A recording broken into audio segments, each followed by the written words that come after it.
Hi అండి. కాకరకాయ curry అంటే ఎక్కువ మందికి ఇష్టంగా ఉండదు. ఇలా చేసుకోండి, సింపుల్‌గా చాలా టేస్ట్‌గా ఉంటుంది. బ్యాచిలర్ కూడా చాలా సింపుల్‌గా చేసుకోవచ్చు.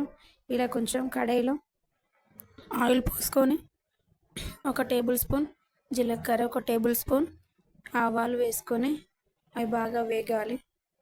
వేగిన దాంట్లో కొంచెం సన్నగా కట్ చేసిన ఉల్లిపాయలు వేసుకోవాలి. ఉల్లిపాయలు గోల్డెన్ బ్రౌన్ కలర్లో రావాలి. అందులో వాటర్ అంతా ఎగిరిపోయే వరకు దాన్ని ఫ్రై చేస్తూ ఉండాలి. ఇలా కాకరకాయ కర్రీని ఒకసారి ట్రై చేయండి. ఇందులో వేరేవి వేయకూడదు. కొంతమంది ఏం చేస్తారంటే నువ్వుల పొడి, పల్లీల పొడి వేస్తారు. అలా అస్సలుగా వేయకూడదు. ఇందులో కొంచెం వేగిన దాంట్లో కొంచెం పసుపు వేసి బాగా కలుపుకోవాలండి. సింపుల్గా చాలా టేస్ట్గా ఉంటుంది. అండ్ సన్నగా కట్ చేసిన కాకరకాయలు అందులో మధ్యలో గింజలు తీసేయండి. దాని ద్వారా ఎక్కువ చేదుగా వస్తుంది. అవి తీసేసుకొని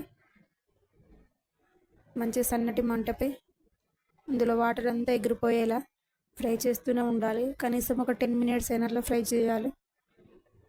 అందులో చేదంతా పోతుంది అండ్ చాలా టేస్ట్గా కూడా ఉంటుంది.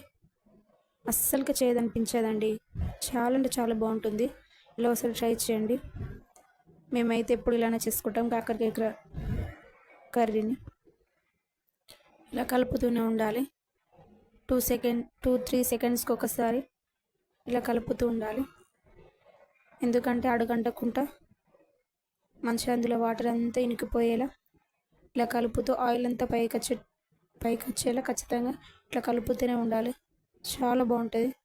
మళ్ళీ కాకరకాయ కూడా చాలా చక్కగా లోపటి వరకు ఉడికిపోయి ఉంటుంది. స్పీడ్గా కూడా అవుతుంది కర్రీ కూడా. కొంచెం సాల్ట్ వేసుకోవాలి. కాకరకాయ అందులో ఇంకా చేదుతనం పోవటందుకు దీన్ని కొద్దిసేపు మూతపై ఉడికించాలి. తర్వాత నేనైతే ఒక 6-7 టొమాటోస్ ముక్కల్ని చిన్నగా కట్ చేసుకొని వేసుకున్న. స్కిప్ అయింది వీడియో. ఇలా మెత్తగా ఉడికించుకోవాలి. చూడండి కాకరకాయలు ఎంత మంచిగా కనబడుతున్న బ్రౌన్ కలర్లో. అందులో చేదుతనం పోయింది. అది వట్టిగా చిన్న పిల్లలకు పెట్టినా సరే చాలా ఇష్టంగా తింటారు. మనం వట్టిగా అయినా తినొచ్చు. ఇలా మంచిగా కలుపుకొని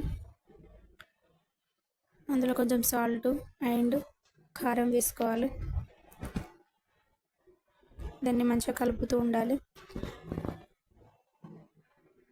ఆయిల్ పైకి వచ్చే వరకు కలుపుతూ ఉండాలి. మెయిన్ కాకరకాయ కర్రీలో ఇలా ఆయిల్ పైకి వస్తేనే అది చాలా టేస్ట్గా ఉంటుంది, చాలా చక్కగా ఉంటుంది. అండ్ మనం కొంచెం కర్రీతోనైనా ఇంత అన్నం రైస్ పెట్టుకొని తినొచ్చు. ఇంకోసేపు మూత పెట్టి ఉడికించాలి. 5 మినిట్స్ అయితే సరిపోతుంది. అండ్ చూడండి ఆయిల్ చక్కగా పైకి వెళ్ళి దీంట్లో కొంచెం కొత్తిమీర సన్నగా కట్ చేసుకొని వేసుకొని